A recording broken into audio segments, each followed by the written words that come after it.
Now, as a person who has come out of the tight circles of government and maintained those relationships, how would you counsel those who are praying for our nation and its leaders to focus their energies if you're a praying person for our government? William Wilberforce is one of my great heroes, John, as you know, because he led the campaign against the slave trade. And he not only led the campaign against the slave trade in England in the latter part of the 18th century, early part of the 19th century, but he said that God had laid before him two great objectives, the abolition of the slave trade and the reformation of manners. And he ran that campaign. But they used to pray, the Clapham sect, the group of men which surrounded Wilberforce used to pray 3 hours a day. And they would pray and say to God, may you yet find a remnant of your people here who are faithful to you, that you will spare this nation. England was more decadent then, at that period of time, than we are today. I mean, every minister had a mistress. There was the rotten borough system. Vested interest had bought out the politics. That's where that term comes from. Slaves being sold, the biggest item of commerce of the British Empire.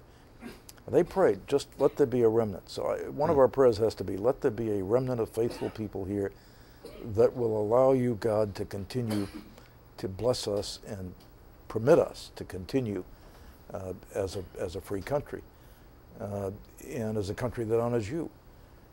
Secondly, I would be praying for great wisdom for our leaders. And the prayer that I pray for George Bush and the Speaker of the House and Democrats and Republicans alike, the Supreme Court, is that God would give them the wisdom as he gave Solomon to judge right and wrong.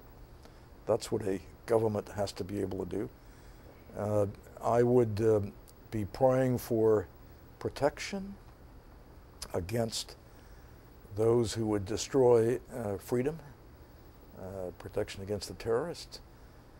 I would pray for softening of the hearts of the people who have access to the culture-forming instruments of our society, whether it's the academy or it's the media. I would be praying fervently that God would open their hearts and let them see that there's a more righteous way to live and a more righteous way to produce products that influence how people live and think. The fullness of Christ.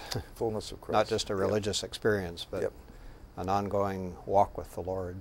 Yeah, it was Aristotle who said, I don't care who writes a nation's laws, let me write their songs. We have to remember how influential music, art, the habits of the heart, the dispositions of people, that's what really changes a society. And that starts with us. And then we pray that the Lord will help us to be a light, that people will see that, and that hearts will be changed.